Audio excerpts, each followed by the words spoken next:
Maria sat quietly listening and for the first time, felt like her pain wasn't unique, just part of a wider, unseen world of people trying to rebuild from nothing. By the third month, the novelty of Maria's new world had worn thin.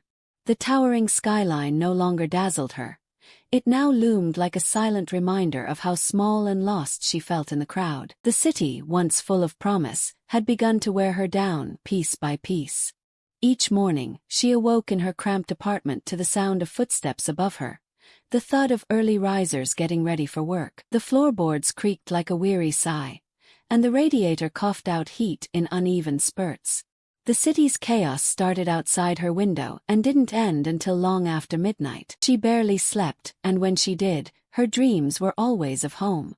She worked at a small, dimly lit bookstore nestled between two towering office buildings. The job was humbling.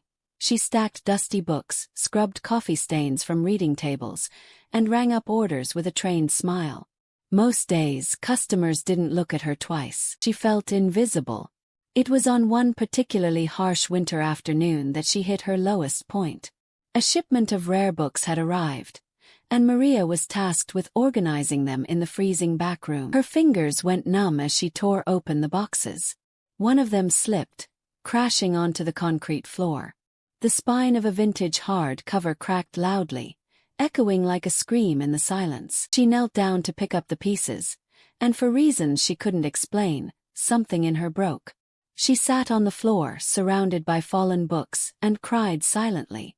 Not out of frustration with the work, but with herself. With the life she had imagined and the one she was living. She had come here to build something meaningful. Instead, she felt like she was unraveling. Her loneliness had grown so loud, it felt like a second presence in the room. A companion she couldn't shake. In an attempt to anchor herself, she joined a local community group for newcomers in the city. They met once a week in the back of a cafe, sharing stories, struggles, and dreams. Most were travelers, immigrants, or expats like her, each carrying a different flavor of longing.